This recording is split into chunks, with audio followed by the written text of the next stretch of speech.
চাঁদপুরের জেলা প্রশাসক মোহাম্মদ মহসেন উদ্দিন বলেছেন, অর্থনৈতিক অঞ্চল হবে চরাঞ্চলবাসীর জন্য এক বিশাল আশীর্বাদ। এই অঞ্চলে অর্থনৈতিক জোন গড়ে উঠলে স্থানীয় অর্থনীতির চাঙ্গা হবে, কর্মসংস্থানের সৃষ্টি হবে এবং মানুষের জীবনমান উন্নত হবে। বিস্তারিত দেখুন মনিরুল ইসলাম মনিরের তথ্যচিত্রে। তিনি বলেন, এটি শুধু একটি প্রকল্প নয়, বরং বৃহত্তর জনগোষ্ঠীর ভাগ্য পরিবর্তনের একটি কার্যকর উপায় হয়ে উঠবে। রবিবার দুপুরে মতলব উত্তর উপজেলার বোরচরে অর্থনৈতিক অঞ্চল প্রতিষ্ঠার লক্ষ্যে স্থানীয় স্টেক হোল্ডারদের সাথে মতবিনিময় সভায় প্রধান অতিথির বক্তব্যে তিনি এসব কথা বলেন।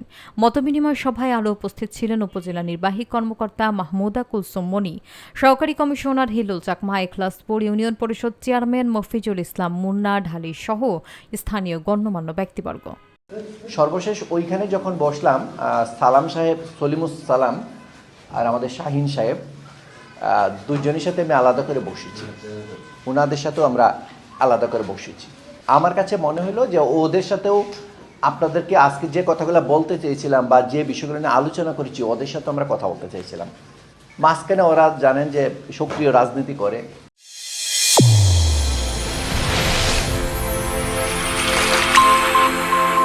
চ্যানেল A1 হৃদয়ের স্পন্দন।